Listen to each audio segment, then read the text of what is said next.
السلام عليكم. المقارنة بين رياض محرز ومحمد صلاح وحكيم زياش تعتمد على عدة عوامل، وكذلك إليك ترتيب أفضل اللاعبين بناء على الأداء الفردي والجماعي في الأندية والمنتخبات. النتائج ستكون صادمة. هيا لي نبدأ. 1. محمد صلاح. النادي الحالي ليفربول، إنجلترا. إنجازات بارزة، فاز بالدوري الإنجليزي ودوري أبطال أوروبا مع ليفربول. حاز على جائزة أفضل لاعب في الدوري الإنجليزي مرتين. هداف الدوري الإنجليزي لعدة مواسم. قاد منتخب مصر إلى كأس العالم 2018 أسلوب اللعب. جناح أيمن سريع، هداف مميز، يتمتع بمهارة كبيرة في إنهاء الهجمات وصناعة الأهداف. 2. رياض محرز. النادي الحالي الأهلي السعودي، سابقا مانشستر سيتي وليستر سيتي. إنجازات بارزة، فاز بالدوري الإنجليزي مع ليستر سيتي 2016، ومانشستر سيتي حقق دوري أبطال أوروبا مع مانشستر سيتي جائزة أفضل لاعب في الدوري الإنجليزي عام 2016. قاد الجزائر للفوز بكأس إفريقيا 2019 أسلوب اللعب.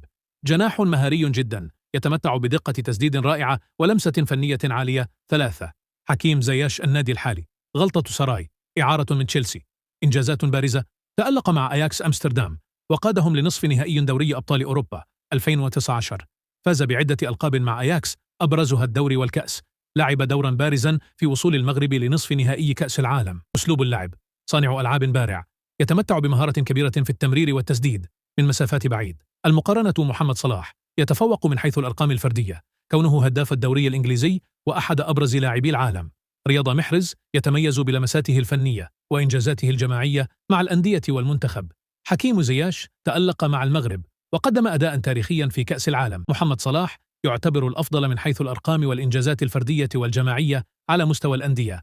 رياض محرز يعد لاعبا حاسما وفنيا، وله تاريخ مميز مع الأندية والمنتخب الجزائري. حكيم زياش متألق على مستوى صانع اللعب، لكن إنجازاته أقل مقارنة بالآخرين. كل لاعب يتمتع بمزايا مختلفة وفقا لدوره وأسلوبه. الترتيب النهائي: 1. محمد صلاح. 2. رياض محرز. 3.